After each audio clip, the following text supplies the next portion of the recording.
Welcome to the Navigating Disruption podcast with me, Janet Hitchen, and Mike Klein. Navigating Disruption is a podcast that aims to help communication professionals, leaders, and organizations navigate the disruption that lies ahead.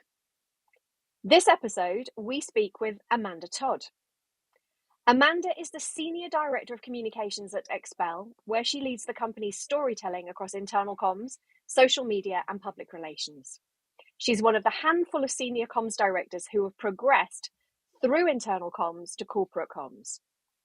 Her career began, absolutely, big up for that. Her career began at Jones Dilworth, where she gained hands-on experience in full stack marketing and PR, helping high-tech startups find their voice. At Car2Go, Amanda built communication strategies that connected global teams. She then guided Duo Security's communications through the pandemic, reinforcing trust through really quite uncertain times. And most recently, she was at Tonal, where she rebuilt the internal comms team and structure to support company culture during a pivotal period in connected fitness industry. Now at Expel, her approach to communication prioritizes clarity and purpose, creating an environment where everyone feels connected to the company's mission. She's a member of the panel for the We Lead Comms debate on Trends 2025. She's already posted about how comms can step up and be more strategic in the boardroom. Her take: we spend too much time telling everyone else's stories, and we often forget to tell our own. Full disclosure, this is being recorded before that debate, but this will be released after that debate. So you can kind of connect those dots there. She's originally from Austin, Texas, so hopefully we're going to get a bit weird. And now based in San Francisco. Always. Amanda loves spending time with her fiance and 2 dogs. And, hopefully we might have that. I have a dog. She's already made an appearance on the podcast. Amanda, yeah, they might pop in. All good. Over here. Exactly. Welcome to the podcast, Amanda. Thank you so much. Whoa, it's so weird to hear all of that read in one place. I'm like, can I just bring you with me everywhere I go, Janet? I can be your own personal PR. I'm just gonna put it out there. I feel so cool. I'm like, whoa, that's not me. That's crazy. It is one of those things, isn't it? I did it the other day with Claude, and I sort of asked Claude to tell me why I was going to be good at doing something, and it popped something out, and I was like, "Oh, that's me! How nice!" Like that's it's always nice validation. It's great. Mm-hmm. It's always nice when someone else says it to you. Exactly. Claude, I wrote that about myself, brother? but I missed that. Mike, say it one more time. Claude, who's Claude? Claude AI. Oh, so he's like Claude Siri's AI. cousin or something like that. Yeah, I think Claude AI is emerging as the one that comms professionals uses, or content production. Like that's what I've been hearing in the streets about AI. So Claude is GP. So if you can do that, you can do this, and you can compare and contrast. I did exactly the same thing with ChatGPT and with Claude, and Claude felt a little bit warmer. It felt a little bit less stilted. It used the word foster slightly less, because ChatGPT does tend to, it fosters everything. Everything's fostering something else. Loves to foster, yeah. Loving to foster. So it's kind of slightly more warm. But let's get stuck in. We're not here to talk about ChatGPT, although maybe we will get onto maybe we will get onto AI. Maybe we will. We don't know. But I think the place where I want to start, and we had a bit of a moment where Mike punched the air, and a lot of IC pros ears will have picked up, sort of pricked up, I think, when they went, oh, hang on a minute, someone's gone from internal communications to leading a corporate communications function. Yeah, and that's really rare. So what's your secret? Yeah. I have some notes, so I'm going to be looking a little bit. But when you sent these questions, I had a chance to look over the questions just briefly ahead of time, not much. And my first reaction to that question was, gosh, why is it so rare? Like the thing is it really shouldn't be so rare. And so it's been a surprising response that you're right. I've had a fair amount of internal comms practitioners in my LinkedIn inbox asking me the same question, like, how did you do that? And I thought, gosh, is it really that difficult for us? Because it really shouldn't be. So I was thinking about this. It's not a massive jump to go from internal communications to corporate communications. And the reason why is you're in the thick of everything. when you're in that seat. You're in the thick of culture, you're directly interacting with leadership, you are working very closely with the employees to understand their hopes, needs. You get really close to the stories that matter the most. Yeah. And my general thinking about this is if you can't make fans out of the people that work at your company, then you're never going to be able to tell much of a convincing story externally to people who don't even have any skin in the game, don't care about you, right? So the jump and the leap is a very, very thin line. You're already coaching the executives. You understand what it takes to drive the business forward. You know how to shape that narrative. So if internal comms is the company heartbeat and you're doing that right, then you're speaking the exec's language. You know the numbers, you know the outcomes, you know the dollars, along with the culture and people. So I don't know that there's a big secret other than being able to articulate that and sort of tune that language for the right folks, but being exceptionally good at storytelling and then understanding the comms landscape as a whole and how those components work together is really how I did that. I got very, very close to the strategy, and that's how I was able to sort of progress in my career in that way. So No, that makes. Go on, that Mike. does beg the question that you asked, though. Why do you think it's so rare? I have a lot of hot takes, I'd say, about this. And I think it's sort of two things. I think that internal comms people get in their own way sometimes. And that doesn't mean that I think that internal comms people are the smartest people that understand and really, but no one is better at pumping each other up about that than we are, right? We go to conferences and things like that, and we sit around and you hear the same tropes year after year after year, which is I can't get buy-in. I don't get funded. I'm a team of one. Those things are so constant. And for me, it was, well, I don't understand that. In some ways, we have to turn the mirror and look inward as to why that's the case. And so really, I thought a lot about, and I had these difficulties, I think we all have, in trying to prove my value to the CFO, which ended up being kind of a rudderless effort, I'd say. It's like I have one or, and I'm just like sort of, because I'm never going to speak a CFO's language at the end of the day. But as much as a CFO is thinking about a top line, right, and they want to see their business grow, internal comms on the other side is also thinking about financials. We're just thinking about it at the bottom. I want to help you save your people. I want to help you save on those recruiting costs. I want the tenure of this company to be really long. That also matters in the grand scheme of business outcomes. So as we're able to sort of articulate that from an internal comms perspective, we have to stop thinking about ourselves as mailboxes, and we have to start thinking about ourselves as the strategic assets that we know that we are. And to do that, we have to stop sort of saying, woe is me, I'm the victim, I'm never going to get what I want, and start thinking about how to change the language that we speak to each other and to our industry and practitioners and all of that in a way that kind of raises the bar for all of us so we stop having those issues. Yeah, that resonates a lot. It's that sort of everybody feels happy sort of sitting and wallowing a little bit, but actually is there what constructively can you do to change that?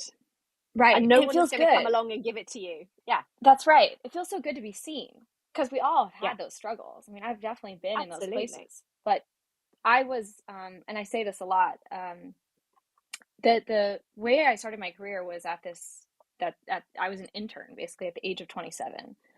And it was at Jones Dilworth Inc. in Austin, Texas. It was a small boutique, full stack marketing agency with a focus on PR.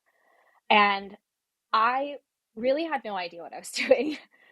I was there to learn, right? And so the guy who started that boutique firm, his name's Josh Jones Dilworth, incredible smart guy, like probably one of the smartest people I've encountered in my life.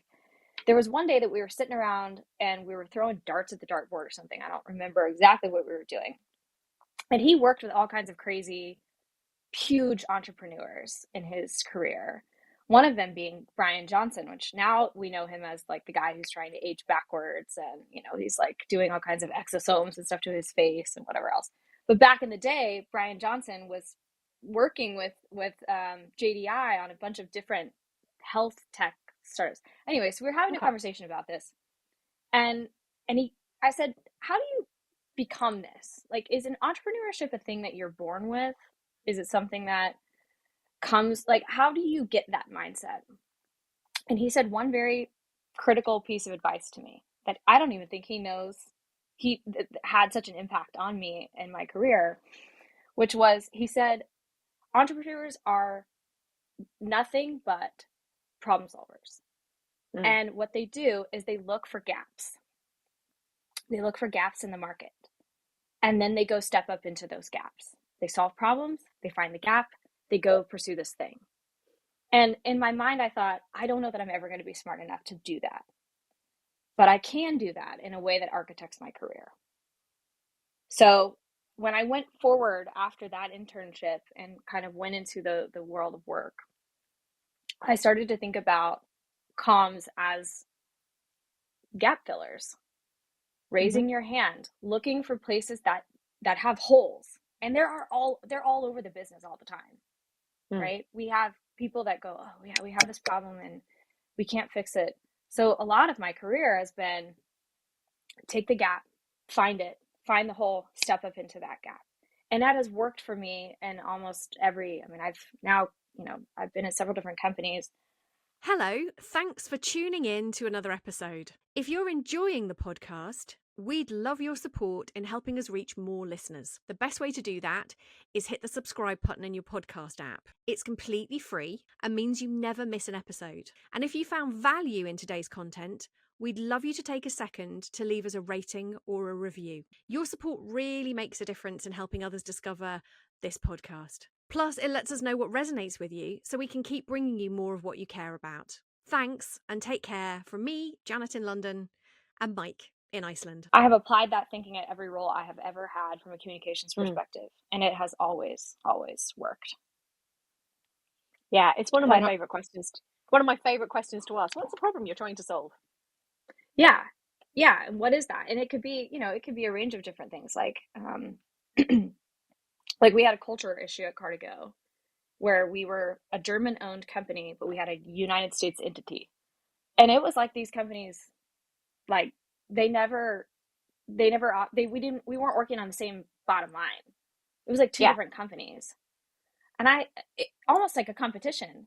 And it would be like so confusing to me to say, we all work for the same company. Like, who signs our checks? All the same people. So I don't understand why this is so complicated. And it was merely because there was an absence of shared culture, shared awareness, shared understanding, shared purpose. That's an internal comms problem to solve. We didn't have it. We didn't have any conduit between North America and Germany. So we fixed it. And I would say that was, I don't want to like toot our horns, but as a comms team, I really think that we did a great job of holding the company together through a really hard time, across different global spaces and cultural understanding and awareness too. I think that we really were able to bridge that gap. So just a few examples. This is totally off topic from what we started talking about, but you said it's a constant conversation. So here we go. It kind of is the topic. It is. Exactly. Yeah. So finding the gaps, finding the holes, think about your career as an entrepreneur and how do you find those problems? How do you step up into those gaps and solve them? If internal comms folks or comms people in general were thinking like that, then you become an ops person. Sometimes you become a project manager, you become an HR gap filler, you become a culture initiative, you become content production, you can become all kinds of different things. And as that stacks up, when an executive is looking at you and going, wow, you're really good at this one thing, like you're really, really good at writing or storytelling, but I've also seen you do, all of these other things. So you should be a leader, you should do that. And that it just becomes an easy way to start to build a triangle. Yeah. Nice. What gaps do you see for 2025? Mike, okay, I'm going to answer that question. We'll come back. Okay. What gaps do I see for 2025? This is a big question, and I've been thinking a lot about it. And I'm actually very interested to hear y'all's take from a much more global perspective. So I'll answer it from US based, right? We have a new administration. We're not going to get political today. We're just not. And it's not the jobs of No. communications people to be political, to be frank. But it changes the landscape of how we communicate things. And I think there was a question about like NGOs and sustainability. We know that there's new administration and new influence that's going to change those things. And if the pattern stands, you know, based on what happened in 2020, now, of course, we're not in a global pandemic, you know, 4 years later, knock on wood. So, but the last time this happened, the geopolitical landscape was pushed far into the company world, right? CEOs became not political, but geopolitical spokespeople. It became pertinent for them to have a point of view because their employees were calling for it. Investors in some ways were calling for it. The pressure for that was unseen before. We had not encountered anything like that until 2020. CEOs never went to business school to determine how to deal with that much emotional tension inside of a business. I don't think any CEO out there understands how to adequately deal with the divisiveness that the world has today. So if I was thinking about the gaps that are in 2025 or where the trends are going to be, preparedness is key, because the last thing any of these businesses want to do is be stuck on their back feet, right? So having a good flow chart of how you handle geopolitical tensions. What do you speak out about and what don't you? What is close to your mission, vision, and values? What matters to your employees? What matters to your investors? Having an understanding of what makes sense for you to speak about, especially externally, and not, is important.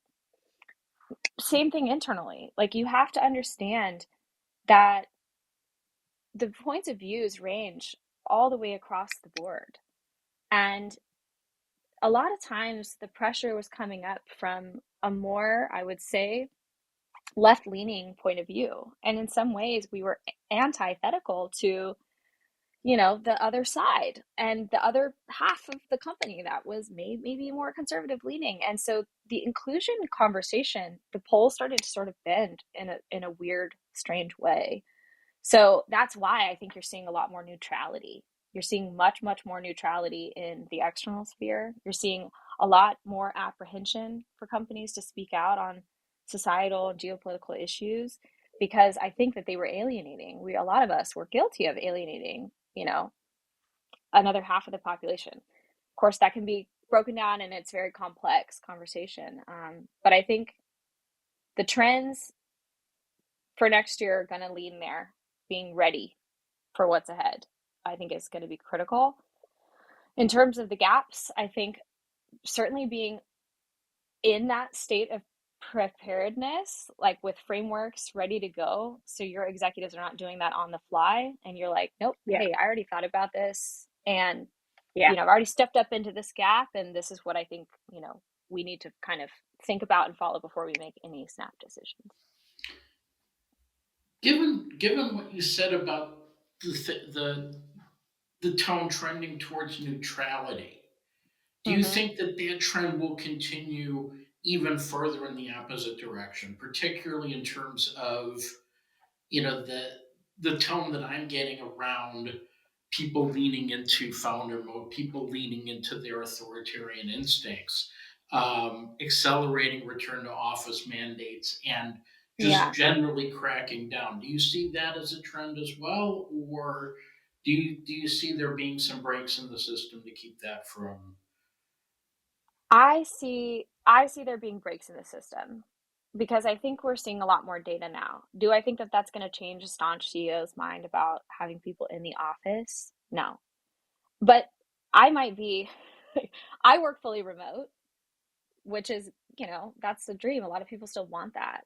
But I also miss being in the office sometimes. And when I go to the office, you know, once every 4 weeks or so, the amount of work I'm able to get done in 3 days is pretty good. Do I want to be in the office all the time? No. I think most people sit in the hybrid bucket. I want the choice. People don't want mandates either way. I think that they want the ability to choose what works for them in their lives, right? So the force is not like something that I think is going to continue to trend in that way. And I think you're going to see some more lax rules because the data is suggesting that productivity is not, when you're forced back into the office, it's not helping the numbers. In fact, I think it's the research I read last week. I think Adam Grant put out some research about this, is trending in the opposite direction. So yeah, I don't think that I think we're going to see a plateau. And I think that companies who feel like they need to be returned to office, in the office 5 days a week, that will stand. And you'll see a faction of companies who buck the system and go the other way and snatch up all of that great talent who doesn't want to adhere to that. So I think it's going to be a war on talent mostly. And I think there's a lot of talented people in the job market right now. And I think you'll start to see those kind of divide into some factions from that point of view. In terms of speaking out on issues, I think it's too early to tell. I think we don't know yet. While we're recording this podcast, we're in November. I think come January or spring of next year, we'll have a better view of how the landscape and the tree is going to shake out. I'm curious though, both of you are living in different places, not US based. What kind of trends are y'all seeing? Is it the same in different countries, or is the US election as looming as it feels here versus other places? I think I'll go first. I think it casts a shadow. And very much from a UK that voted in Brexit and therefore is no longer part of the EU, the shadow is long. And so we're already having a narrative that comes out of the US with certain people saying you need to align yourselves with the US, and we've got the EU who are closer. So what do we do, and how does exactly sort of it's very uncertain. So we see that uncertainty continuing. The things that I've talked about before on the pod, but also sort of I stay close to what the World Economic Forum is kind of talking about. And the top three things there, one of them is polarization, one of them is misinformation, disinformation, and one of them is climate breakdown. So I kind of no longer climate change, because it's no longer about change. It's, it's floods, it's life altering events. So I think more of that is going to happen. I think from an internal comms perspective, I 100% agree with you around preparedness, around playbooks, frameworks. What does that look like?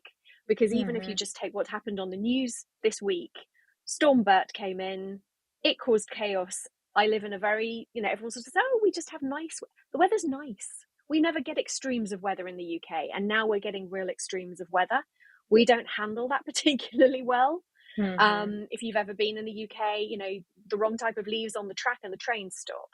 So we don't deal with extremes of weather particularly well. But if you think about certain towns who have been shown as being flooded, what happens if your workforce is in that town and they're all flooded? Right. What happens so from an internal comms perspective, you've got to wonder, okay, what does that look like? And am I prepared from a crisis perspective to understand, can we contact all of those people?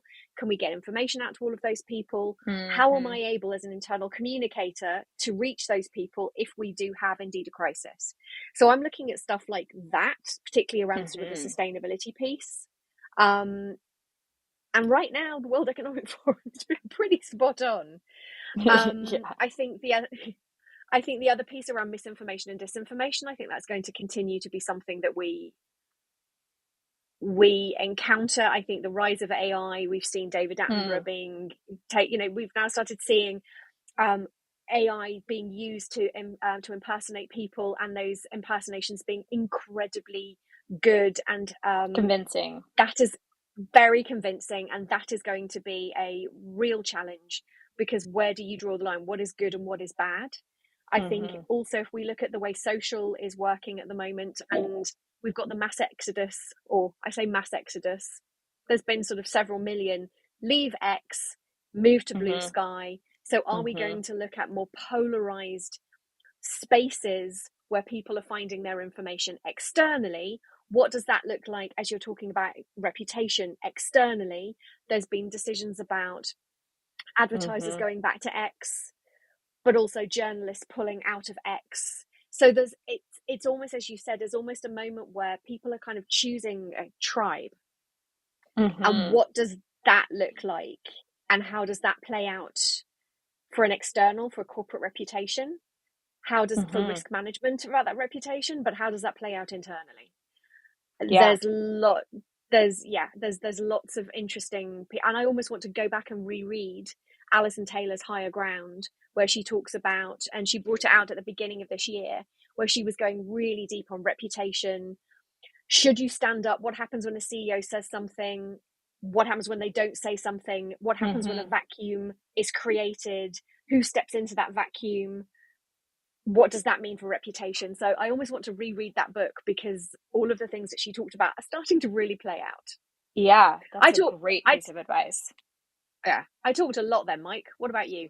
Well, there's a lot there to unpack. I mean, let me step back to the beginning of what we were talking about, which is that, the times are uncertain. Well, the times are always uncertain. My dad 100%. was a journalist, and he had a line at the end of a piece saying, "And the future is uncertain." And the editor said, "The future is always uncertain. Stop it." And what we have now, though, is not just uncertainty. We have unpredictable uncertainty, and that's what's driving people crazy. There aren't really patterns or a script for what comes next based on what we've seen before. Right. Particularly when you overlay technology and the acceleration of technology with political patterns, which may seem a bit more predictable. Um, and it was interesting what you said about playbooks, because I think playbooks are worth developing. I think plans are worth developing. And it's worth listening to Mike Tyson, who says everyone has a plan until they're punched in the face. That's exactly right. Yes. It I doesn't always mean you find shouldn't have the plan. It's just, there's got to be some agility to it. There's got to yeah, be, right. and it takes having the kind of credibility that you've built up to be able to come up with a plan and deviate from it 90 degrees when the situation calls for Right. I think You why have they're to called be ready. playbooks. Yeah. Go ahead, Janet. Sorry, Amanda. I was just going to say that's why they're playbooks and it's not rules. It's not you have to do this. It's here's some ideas. Have an understanding that might be 60% of what you do, and you can flex for the rest of the 40%. But if you're trying to create 100% in the moment, that's quite overwhelming. If 60% is there for you and you've got to flex to 40, okay, it's hard, but it's doable. It's more doable than creating 100% on the fly.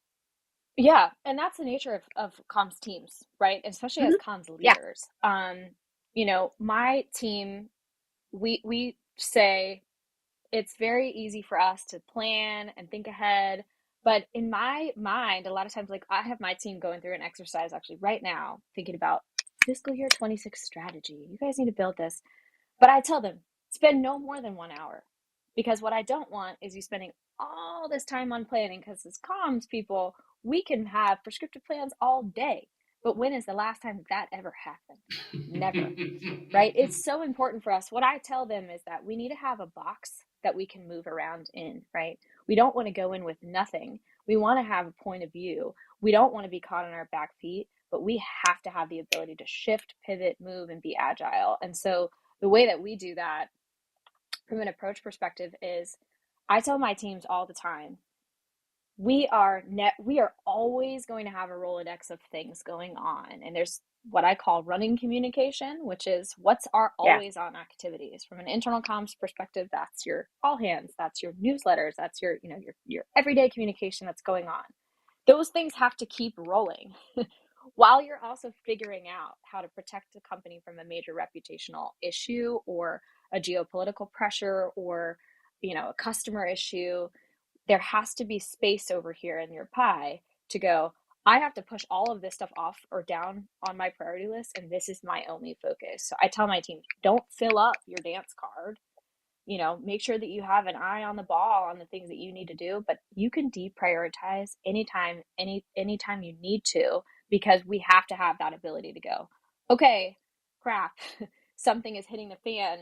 We have to go figure this out. We need to be ready and rooted to do that. So agility, I think it's a 50-50 street. We want to be ready, but we have to be ready to move fast too. Want to explore the burning questions your C-suite and clients are asking? Then you should consider the next Navigating Disruption Mastermind. Janet and I will challenge and coach you in an 8 session program. You'll join other Navigating Disruption listeners and other senior comms pros. For more information, follow the Navigating Disruption page on LinkedIn. In terms of your industry, what do you see particularly interesting at the moment? You're in IT security, which Yeah. has a lot of overlay on all of the main things that are going on in the world. Yeah. Oh yeah. Yeah. I work in cybersecurity, and I feel so grateful to be a part of the security community. It is full of smart, passionate, purpose-driven people, which is what drew me to this field in the first place and is what kept me here for so long. In fact, you can see in my career, I was with Duo Security. I went back on the consumer side and I missed it so much that I couldn't wait to get back to it. And so right now, what's top of mind, of course, is AI. Everyone's talking about AI because it's the wild, wild west. It's a totally new frontier for cybersecurity. And, there's not a ton of governance for it right now. There's no global cooperation for it right now. There's not any policies in place, especially from a global perspective, or even NATO, that says, here's what we're trying to protect against in terms of AI, misinformation, sort of this warfare that can happen. And so there's a lot of fear. There's a ton of fear from a cybersecurity perspective of how, threat actors could be using it as nefarious tactics, which undoubtedly will occur, right? We have a new board member who's a highly regarded cybersecurity expert. His name is Kevin Mandia. He had a business called Mandia for many, many years, who sold to Google. He just joined our board, and we had him in the office a couple of weeks ago. And he had this wonderful quote. He said, when you're in cybersecurity, you're dealing with an enemy that has unlimited kicks on the goal. They always have something new to use to attack businesses, people, all the time, forever. And so this business, from a security standpoint, it's never going anywhere. We have to be there to defend people against these people. Yeah. And so from an AI perspective, there's a lot of talk about how AI is used as an augmentation. That's super helpful for a security practitioner because it helps you cover more ground. You can use it as an additional means to support what you're doing.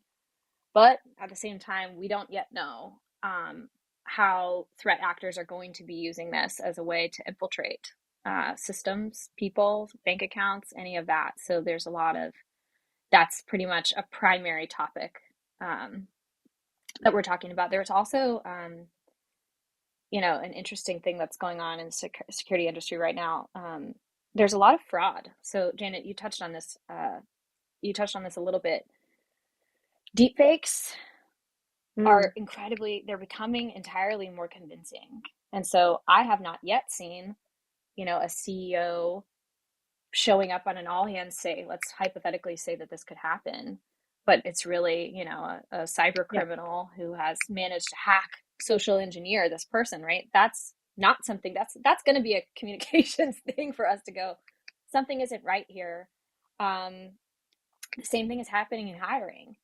So there's companies that are hiring real people, but they're using deepfakes during their interviews. Like, this is a real thing that's happening. There's stories out there right now, like Wired just reported on one where companies are actually hiring like people from North Korea or Russia using this type of software and not knowing it. And so they're using that as a tactic to infiltrate people's systems. Like, that's a real thing. So we're seeing a lot of uptick in making sure your security is full stack. Expel focuses on managed detection and response. So we are constantly surveying systems to see if there's anything nefarious or weird in any of the software that we protect. And we're getting rid. We're expelling those people out as soon as we see them. We have an amazing security operations center. But there's identity protection. There's, endpoint detection. So, CISOs in particular these days have a really difficult task because the landscape continues to grow and they have to find ways to protect it. And so those are the trends that we're keeping our eyes on right now. Interesting stuff. It's very interesting, and I want to bring this back to the conversation you had Yeah. about engaging your CFO around proving value. Yeah. Because a lot of what you're talking about has very little to do with ROI. It has a lot to do with risk management, risk Yeah. mitigation, Yep. and having somebody in that comms role who's got enough gravitas to talk to somebody and say, look, the business could blow up tomorrow if we don't take this Yeah. seriously. How do you Yeah. see, could you see us being able to reposition ourselves on the back of that, particularly now? Yes, I do. So one of the things, and I will be honest, and I don't know that who will ever listen to this podcast, but I'll just say it. So I had a CFO once, I won't even say which CFO it was, um, who basically who said, I don't understand like what you do, and I don't think it's valuable. Straight up, like to my face. I was like, wow, that's rough. Like that's pretty rough to hear. And it spun me up in knots. And I thought, Mm. oh, you're the brutest person, and I just can't believe that. And it made me mad enough to get even. So in some ways, I was like, I'll show you, like I'm not going to Mm. be in that position. And if you don't see the value, I'll show you the value. And so one of the things that comms people have a difficult time in doing, and I think there was a question we were talking about here is like, why is external comms seen as like better or cooler than internal Mm. communication? I think specifically it's an outdated mindset that focuses on the data, right? So on the PR side, I can tell you share of voice, and I can tell you brand reputation, and I can tell you these things. Internal metrics are harder to come by. And so Mm. in my mind, I thought, I'm going to scour the earth and I want to prove to you how internal comms is a direct conduit to the business outcomes. Because at the same time, Yeah. Mr. CFO, I care about the same things you care about. I care about the outcomes. I care about the longevity of this business. I care about the success of our Yeah. people, but I also care that people don't come to work and have a job that sucks. I care about making this a meaningful experience for them, right? Yeah. And when you talk to people in dollars and cents all day, guess what? People go to sleep. They're bored. They're not going to get on board with that. Yeah. But if I can tell you why your work matters for those dollars and cents, like if I can make it matter to them and they show up every day at their computer, at their office or whatever, and they feel like the work that they're doing matters in the greater sphere of the world, guess what? That's what's going to drive your business outcomes. That's what's going to drive productivity. That's what's going to drive more customer growth. There's a direct connection between the employee experience and the customer experience and the business outcomes Mm-hmm. that you drive. So we took a heavy focus on, how do I prove that to you, CFO? How do I prove to you that the work that internal comms does in driving clarity and driving purpose will directly connect you to a business outcome? So we built a model that we launched this year. We call it the Clarity Index. I got the idea from a mentor that I have who works for CRA, which is a comms consulting agency, and he gave me a very brief one pager and said, "Hey, there's some preliminary research that suggests that clarity, you can tie clarity directly to dollars and cents on the back end, but this is new, so you're gonna have to figure out a way to do it." And I was like, "Oh, well, okay, that's interesting." Um, and so we looked at it across the business, and basically we built a proprietary measurement system for internal comms. It's called Clarity Index. We measure it twice a year in our employee survey. And we measure it across 6 different buckets. We measure it with culture, with management, with career, like how clear is your career path here? How clear is your manager? How clear is the culture? Do you see it often? Do you not?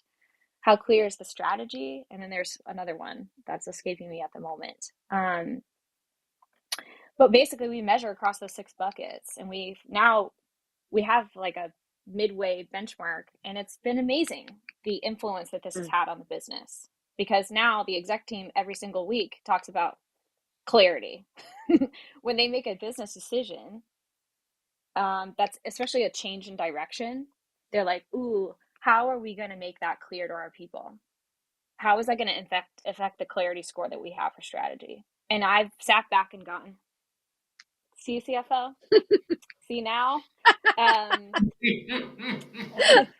So we've seen kind of a direct tie. I don't have enough information or confidence to say that, you know, that it's working. I'm like halfway through this experiment now. We've had 2 surveys under our belt, but it's been a really interesting impact on the business. And I have not heard anything negative from my CFO since then. So maybe he'll listen to this podcast and go, no, I still think you're useless. And I don't think you should work here.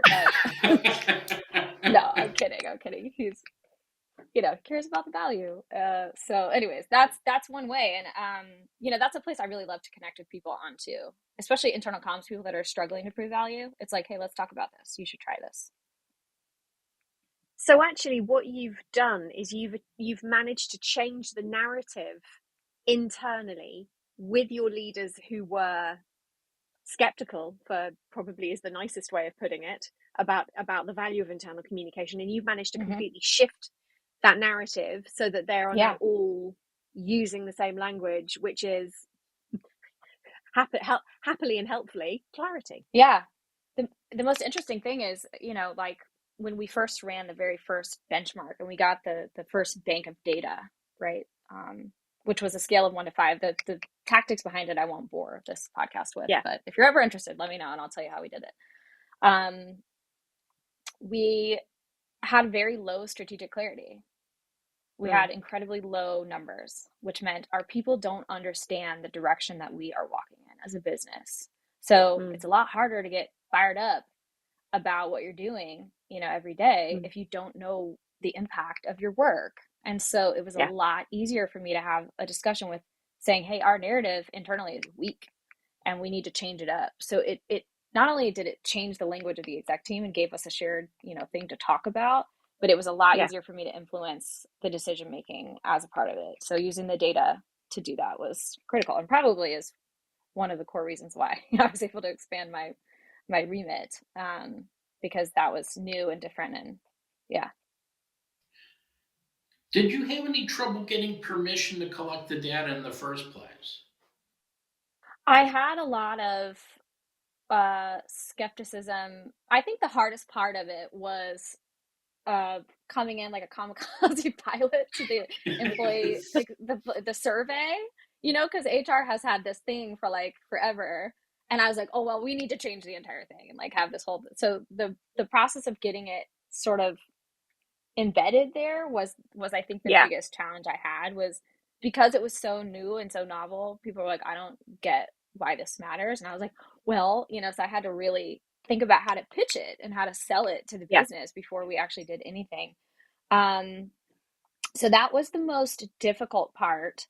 But once we got it in and we got the questions right and I got consensus, then, it was such a success on the other side that I think a lot of people are like, I can't believe we gave you, as much guff about this as we did. We should have done this like months ago. And I was like, yeah, I know, we should have.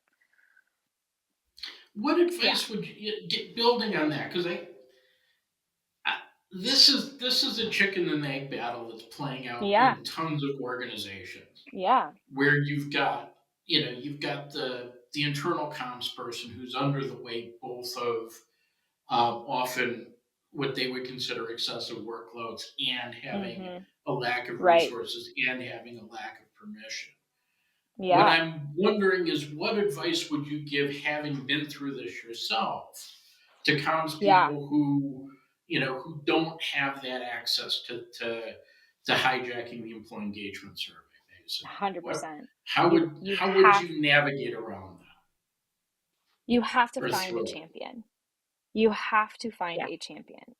And you have to find someone who is more or less unafraid of being fired, which I have been pretty unafraid of being fired. And it's honestly surprising that I haven't been by now.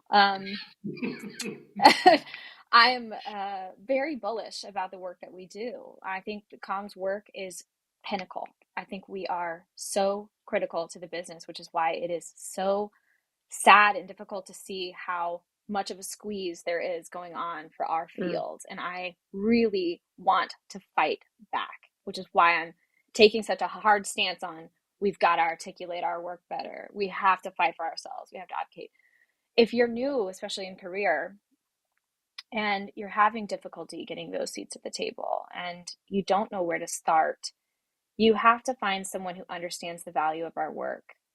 And that might be internally, it might be the company that you work for. It might not. It might be you're calling Janet or Mike or me and saying, I need help. How did you do this? And we can help you unpack those issues. You've got to find community, because the argument I hate the most is when someone says, oh, I'm a team of one. And I look back at them and I say, that's not a team. That's just you. And it's really hard to get work done when you're the only person, right? But just because you're a team of one and you're the only internal comms people, it doesn't mean that that's just your team. You've got to find your team outside the walls. You've got to do that.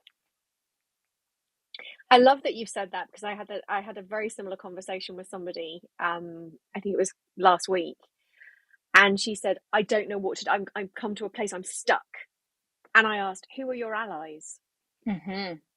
And she's like, "I don't know what you mean." So we kind of discussed what that would look like. I said, "Who is advocating on your behalf? Who is the person, if you can't get into the room? Who is the person saying what you need to say in the room? Mm-hmm.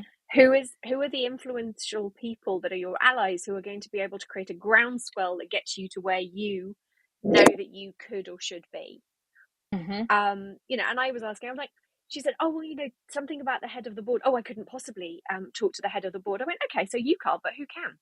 I said, "Figure out, if you know that the person who is ultimately is really quite distant, several levels away from you, you can't get to them. Who can? Work backwards, because you've got your outcome. Your outcome is the head of the board or the chairman of the board. Great. Work backwards from that and figure out how you can eventually get there." And she's like, "I'd never even thought of doing that." And I was like, "Just try, because right now you're stuck. So and if you try something else, if you just stand there and say, I'm stuck, you're not going to get anywhere. But if you try and do something else, somebody might see you. You don't know what other opportunities might arise from the fact that you're actually attempting a new approach or something different," which 100%. I love about what you've just said. Influence comes in all kinds of forms, and through all kinds of people, right? So even thinking, going back to what I said earlier in this podcast, is finding the gaps, right? And understanding. So it might not be a senior person sitting in the room. Guess who's always in the room, though? Always. Finance. Finance is always in the room almost all the time. And that could even be people that are at your career level, right? So thinking about how to influence those people. So when they're in the room, they're also thinking about, okay, yeah, sure, this is the business impact. Here's what the people impact would be. Do you think we should loop in comms to that? Finding champions that will speak your name when you're not in that room, or even just the function, the work that you do, will go a long way. Yeah, I think it sort of loops back to, and we had a question about how you talk about, we tell other people's stories, we don't tell our own. And it feels like what we're just talking about here is exactly that. What you've done is say, I'm just going to carve out who we are, what we do, and I'm going to use all the skills I have in reputation management and communication to sell the comms team to the rest of the company. Yes, and that is exactly what we should be doing. And I understand that struggle more than anybody. And it's been really interesting too when I took over the PR side and the social media side earlier this year. My PR director, who's amazing and love him, his name's Andy. He said to me, "You know what I really need help doing, Amanda? I need help PRing our PR. How do we tell a better story internally?" And I said, "You know what, Andy, I got you. Don't worry about it." Because now I've managed to be that person in the room, and I've managed to fight my way to the table.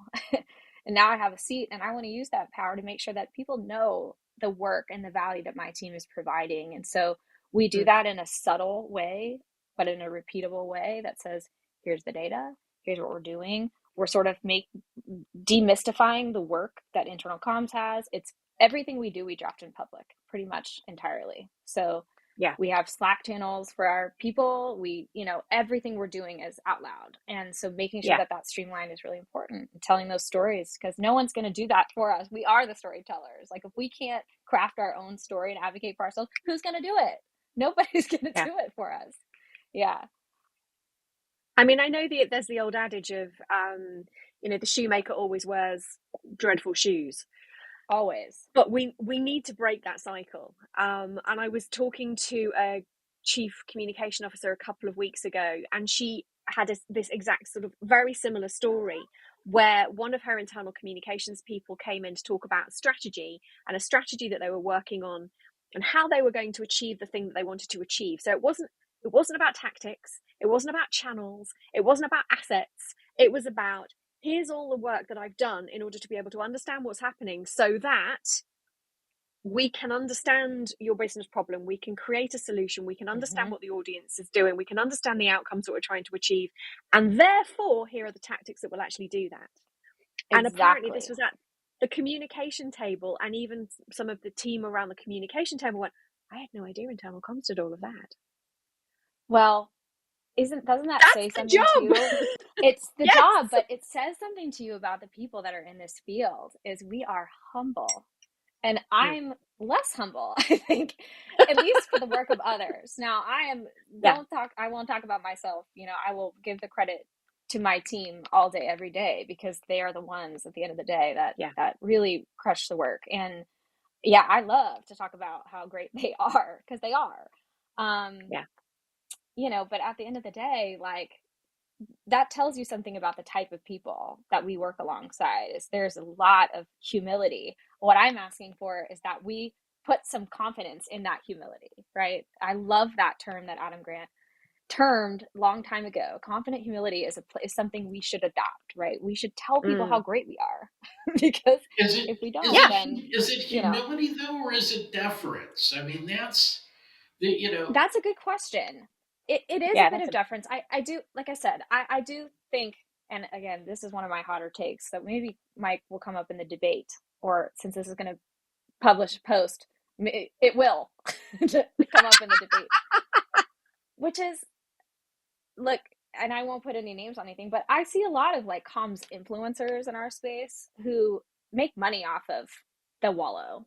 They make money off of, they build followings off of the victim mentality. And I think that is so toxic to what we're trying to accomplish. Like, I don't think people should sit in those pockets and accept this as our fate.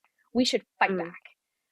We should get smarter. We should get better. I don't want to build community off of a place where I'm like intentionally, and it's probably not intentional, but holding people down into those spaces when I'm like, no, we have to pull people up out of it. We need to teach people programmatically how to buck this system and not to stay in it. We have to break the wheel altogether. I get your sentiment. I'm actually gonna parry that. I think people are in this field are so deeply embedded within this mentality that it's got to be acknowledged with them in order to get them out of that. And I know a couple of as somebody who fancies himself as an internal comms influencer, it's never been part of my appeal myself, because I've always appealed to the more ambitious and strategic folks. But there are a lot of people who aren't even ready to have that conversation, and that's right. Those influencers at least get them into the point where they can have that conversation. I mean, I totally get it. I mean, the last thing we need to be saying is, "Woe is me! We have no power. We have no influence. We work too hard." There's some who are kind of blatantly saying that it's not the onus of the communicator, it's a gender issue, what have you. That's a separate conversation. But I think we do need to meet people where they are in order to take them out of this. And I think what you say is right, Mike, but you can sit with people for a while to acknowledge that. But you have to then be constructive. So you can, as you say, you can meet people, you can sit with them and say, yes, this does feel really a bit rubbish, or this doesn't feel particularly great right now. What can we do to get you out of this? What can we do to make things better? That's right. And as you say, it's not wallowing. It's not sitting there and not moving. It's how do you look for ways to move forward? And it doesn't have to be massive leaps. It could be, I follow a guy who always talks about 1% better each day. Doesn't matter. Doesn't have to be a huge leap. Doesn't have to be massive. 1%. And if you just do that little tiny thing, even if your day will feel more positive and you will feel more uplifted in what you're trying to achieve. So yeah, I think there's, fine, sit with somebody and say, it's not great, but then Janet, you've got to snap out of it. I have a question. So, one of the things that I tout a lot is that a lot of times, especially in the US, say you go to a conference, you can ask a room full of internal comms people, how many of you studied internal communication in university? And you'll get like one hand. And that person is typically almost always from the UK. Do you think that there's a greater understanding and respect for internal communications as a function because there's better basis of education and programming in that region No, versus this one? Or another. would you say You that know, I that's lived not the and same? worked in the Not UK the for same. about 7 years, so I wouldn't consider myself British, although I do have the passport. But there is a structural difference between the U.S. and the non-U.S. when it comes to internal communication, which is outside the US, employees have some Mm-hmm. statutory rights, consultation rights, in terms of what goes on in their organizations. In the US, you have at will employment. So basically, you have, for lack of a better term, a Mm-hmm. plantation psychology. It's our way of the highway. We own, for the 8, 10, 12 hours a day you work for us, we own you. That's kind of an embedded mentality that you see in a lot of US organizations that structurally doesn't exist over here. And that's one of the reasons I posit why, to a certain point, internal communication is a bit more structurally sophisticated here. But I don't think it's Mm-hmm. education at all. I think, I think most of the really top internal comms people I've seen have been educated in other disciplines. Interesting. I Okay. think I think where I see it is because I'm probably, when I was at university, internal communications didn't exist. You could Mm-hmm. study media and communication, but that was very, very different from internal comms.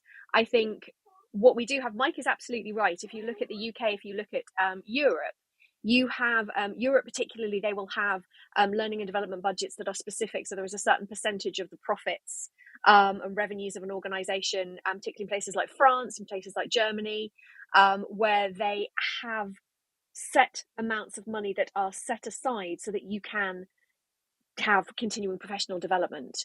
I think the same happens in the UK, but it's not linked to a specific percentage of the revenue. What you have though is, I would think, in probably the last 10 to 15 years, when companies are trying not to give you a bigger bonus or they're trying not to give you Mm-hmm. more money, but what they can do is they know that the L&D spend has been separate, is being looked after. What they will look at is they will look at other development opportunities. And having worked as a Mm-hmm. manager and a leader in the UK, I've had to, I've been told there is no money for that, but actually knock yourselves out with all the other stuff. So what you get then is a lot of people who are doing masters. So you get a lot of masters of internal communication going through things I like the see. IOIC. You get a lot more sort of that professional development that is being paid for by the organization, that allows people. That's why you have more mentoring. So you have more people who are, do Mm. you have a mentor? Yes, I do, because it's paid for by the organization out of that professional development, learning and development budget. So I Mm. think it's more about that. We are seeing more people coming through, and we're seeing, I think, more of the emerging leaders who are starting to come through, and they're doing their masters sooner. And they're making sure Earlier. that they've got their masters. Yeah, they've got their masters under their belt. This is something I'm really enjoying. I've been doing it for 2 or 3 years. What can I do to make sure that I've got gravitas, weight behind me, so that I can go Mm. and talk to somebody and say, actually, I've done this, therefore that gives me the gravitas that I don't necessarily feel, but it makes me feel confident in that thing that I'm doing. So I see that a Mm-hmm. lot. That's interesting. Fascinating. Yeah. Thank you for clarifying, because that's something that has always been like, I don't know. I actually need to speak with someone about that. But I think Yeah, the education part of it in the program is critical. Embedding it earlier in the programs, I think, is, you know, long-term goal. I'm going to say it here out yeah, loud. Hopefully we can get some curriculum for it, which I know it's starting to crop up, but yeah. yeah. And I know that the Masters of Internal Communication that is run by the IOIC is seen as being incredibly well respected. It's very rigorous. Um, it's in I think it's partnership with the Stoll IOIC, and I can't University remember these which days. university, but it's all done. Yeah, I wasn't sure if it was Cranfield or Southampton or whoever. But there's real rigor and real kind of academic rigor behind what's being done, and it's very well celebrated. So it's something Mm-hmm. that I think now that there's a good number of years behind that scheme, and behind that sort of academic option, then people are really using it, and it's really it's something that's incredibly positive, I think, for the function, so that we Mm-hmm. kind of move away from I'm an internal communicator. What do you have? In we're almost in the same. As I came through, we were in the same position that HR was about 20 years ago. What do you have for being Exactly. an HR person? I don't. I just happen to like people, or I happen to be quite good with people. Therefore, I can have good. Mm-hmm. I'm good at talking to people. I'm good at negotiating. I'm good at getting through difficult conversations. And then, a lot of more professional development came in and sorted that. I think that's what's happening right now for internal communicators. And you also Mm-hmm. see more people going. I've seen a lot more people going for the accreditations. So chartered or fellowship or whatever level of CIPR, IABC, IOIC, all of the GCCC acronyms. particularly, I'm a Um, big fan of but a lot of people GCCC. are yeah, Mm-hmm. exactly. So I think there's a lot of stuff where people are saying, how can I actually prove that I know what I'm doing? Yeah. Yeah. And how would that Yeah, go? Like how yeah, would that stack up, in terms of our credibility? Yeah. Critical. yeah, I mean, it's absolutely. it's interesting that you bring up the education side too, because it's actually kind of a two-way street. It's not just simply how much Mm-hmm. education you bring to the table.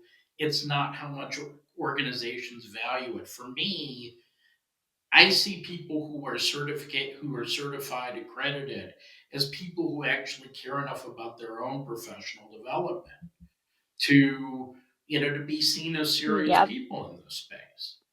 I mean, part of the victim Mm-hmm. mentality that I see around, internal comms in general, a lot of it manifests itself in the attitude towards continuing education. It's like, if my company's not going to pay for my education, I'm not Mm-hmm. going to do it. Screw them. Well, guess who ends up getting screwed in the process? Mm-hmm. That's right. And Yeah. there's I would say, I mean, I would poke on that a tiny bit, because I think, well, I'm of the opinion that education is amazing and it can take you very far, but it's not the only thing, right? So even Mm, like if I was hiring someone, it's not, if I saw a college degree, I'd be like, cool. If I didn't see one, I would also say, cool. Can you write? mm, Are you a person who has a lot of passion? Are you a sponge? I look for traits a lot when I'm hiring people, because I think, especially from a comms perspective, you can't really teach people how to write. So like that's a basic thing. I'm like, if you like to write and you like to read, okay, we probably got something good here. I look for, how much do you care about the people? mm, How much do you like to learn? Because I maybe am overconfident in my ability to teach people a lot of things, but especially from an internal comms perspective, I'm like, I just want someone who's hungry, and I want someone who has that entrepreneurial mindset, and I want someone who wants it. I want someone who mm, knows how to write, but who really, more than anything, wants to learn. mm, Um, and there's an underestimated thing that we do now, because we live in the world of technology and information's flying at us from every angle all the time forever, and we're tired. But picking up a book and teaching yourself, nobody taught me how to do internal communication. Like I told y'all, mm, I started my career in communications. Technically, I've only really been in this field for like 8 years. I went laser fast. I went lightning, because I was just obsessed with learning, and I was reading mm, textbooks. I was I used to get made fun of a lot when I worked at Cardigo because I would print out, I mean, hundreds and hundreds of pages. Not the most sustainable thing, I will admit. But I still have this massive packet of Gallup, Gallagher, any report that I could find that would teach me about organizational behavior, that taught me about business psychology, influence, persuasion, culture, data. Yeah. I was a fiend for this type of information. It can be taught. You don't have to have a college degree. You don't have to have the accreditation. It's good. Invest in yourself. Have someone invest in you. But if you can't, then invest in yourself and somewhere else and pick up a book. Or as you say, go onto the internet, and you don't have to, you know, even in your local library, go onto the internet, go find those reports and go read them. That's right. Try. Just go try. see what it says. Yeah. Go see what it says. I think as well, because a lot of consultants love, as soon as those reports come out, they love to get in there and sort of say, here's the top things that we read in that report. So who are you following? Who it's like, have good information that's going in. So be clear choosy as to who you want to follow. Yes, that's the word. I'm trying to find the word and I'm not finding it. Thank you. Be choosy about who you listen to. Be have critical thought about the information that goes in, so that you're not taking in rubbish. That's right. If you that's right. And use that critical thinking to, you know, if somebody says something and you don't agree with it, figure out why. Work it through. It's a good point, because, you know, there's so much help out there, but you know, taking something that someone's saying and using it as like your only gospel is like, that is a quick way to find yourself out of a job. You know, you have to go, this is good, but how do I make it better? How do I make it mine? Or how do I tailor it in? Right. That's the same for AI. Like if you're using AI and it's spitting out some answer for you and you're going, yep, copy paste. Yeah, that's not how it's supposed to work these days. Like you still have to use your brain. You still have to think underneath it, what's driving that, what's backing that claim, what makes that make sense, what makes you credible, and being very, very conscientious and cognizant of who you're listening to and why, I think is really also a way to get ahead in this field, because I think there's a lot of amazing advice and this is such an incredible community, but there's also a lot of bad advice too. So I won't tell you who I think gives bad advice, but I will say that I do think that there are some people who benefit off of a little bit of fear and mongering, and you know, maybe that doesn't have the same applied knowledge that we would like to have. Let me just cycle back to something that seems to be an underlying theme of where you're at and what you're advocating, and that comes down to initiative. That ultimately the initiative needs to come from the communication pro. It needs to come from the individual saying, you know what, this we need to do more, do better, do more strategically, be more agile. There are a lot of great communication people who are finding themselves between roles, between career, you know, and you know, kind of stuck in their situations. What advice would you have to people in that boat right now? Oh my gosh.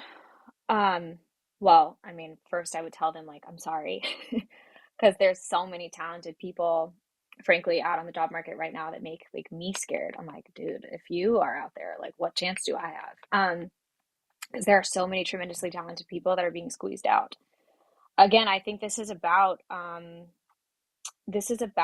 making sure that we understand how to convey the value of our work, because with budgets, you know, we're seeing this trend. Budgets are being squeezed and every dollar and cent is being counted. You know, sales cycles are longer. There's far more competition in the world of business. And so, you know, a lot of these high level executives are getting pressure from the board to stretch out those stakeholder dollars and make sure that they're, you know, are we getting what we're paying for? You're seeing these massive layoffs. I've been happy to see them slow down a bit, but it is very troubling for me to see when the comms people get let go. And that trend is concerning, you know, because you see a lot of well, not a lot, but a few public, I would say celebrity CEOs that really balk at the idea of a professional communications team. And I think that that has made other executives go, well, do we need them? And to them, I would say, like, oh, well, you're going to find out the hard way that you do, if you care about reputation at all. So the advice I would have is hang in there. I do think it's going to get better. I do think that there's a lot of stagnation in the comms field because the top talent is sitting. There's an emerging talent pool coming up, and there's not enough places for them to go. So thinking about your routes in your career is probably pretty important, because the route to, say, a chief communications officer, I say, is a slim one. So you have to think about keeping your skills in some ways specialized enough. Like, again, don't ever stop focusing on writing. Don't ever stop focusing on your storytelling. I don't think that there's enough development in the world. You're never going to be a perfect writer. You got to keep doing that. But understanding, say, I think there's other adjacent routes, in our careers, which is operations. So, do you understand the project management of the world, how the inner workings of the business work? Can you get close to those processes to become like chief of staff? Or, operations is also adjacent, I would say, to comms. The other side is understanding marketing. So, marketing is also a pretty quick jump over. So understanding the marketing terminology and data and MQLs and hand raisers and all of these things is another place, because I think there's a faction of CMOs that are coming up through the communications field now. I'm seeing that more and more. And then, of course, there's always the HR route. Depends on what your specialties lie and what you care about. But I think you have to sort of have a pretty wide fan. I'd love to pursue a role in, chief comms role, but I know that those are incredibly competitive, and I don't know that I have the chops to compete with some of the people I've seen out in the market. So I think hang in there, keep your skills alive, and be ready to pivot in those ways in unexpected places, because I think that the trend is just there's a brick right above us right now. So we have to figure out, there has to be multiple options for us. Collectively, can we move that brick?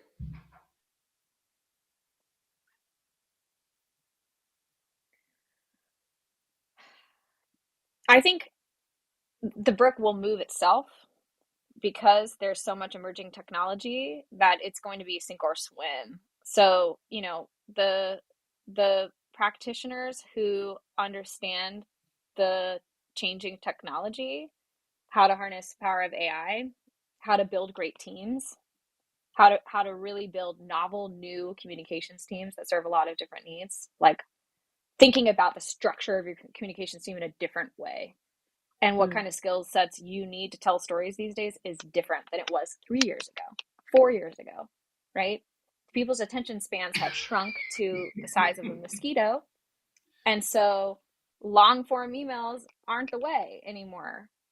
Engaging content, we live in a TikTok generation where people consume information in like 45 seconds or less. How quick can you tell those stories? How much brevity are you using? The makeup of a communications team is different these days. So I think comms people are loyal, especially when you understand an exec team's voice and you have buy-in. Those people are going to be hard to move because matriculating that is very difficult. But I think that people are going to kind of price themselves out in a way, especially if you're not moving with the trends. Like if you continue to sit in a seat where you think long form communication, even 90-minute all hands, or these big long external presentations, it's just not the way that the world is consuming information anymore. So if we can't move it ourselves, I think we're gonna continue to struggle to do that. Technology is going to move it for us, and the people who are going to emerge out of that are the people who know how to move fast, who know how to tailor their stories, and who know how to tell content in a really engaging, new, novel way. I think it answers the Did question. that answer the question, Mike? Are you No, I'm not thinking thinking about about debating debating you me? at all. I think what you're saying is very refreshing and candid, which is why we brought you onto the podcast in the first place. Yeah. Well, hey, that's what I'm here for. Does anybody else have anything to add?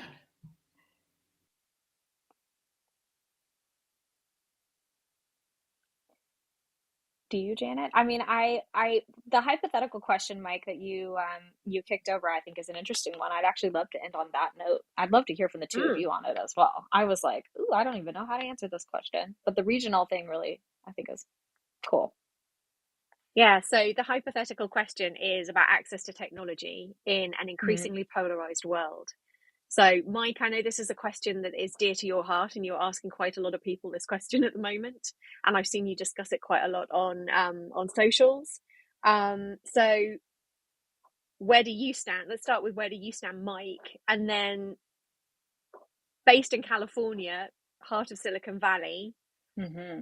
Is there a view that's coming out of Silicon Valley around that, and also particularly cybersecurity? I mean, it's a really interesting place that you're sort of intersection that you're sitting in, Amanda. So it would be really Mm-hmm. interesting to kind of hear Well, from you as well. But Mike, let's start yeah, with the you reason because I I'm know this is asking something this that's dear to your question is heart. more that there's a certain foundational view that, just because we're able to email, we're able to interact with people on LinkedIn, on Facebook, Mm-hmm. and obviously X, etc., that level of access is going to Mm-hmm. continue into the foreseeable future. And you look at the TikTok ban in the U.S., or at least the seriousness with which a TikTok ban is being considered.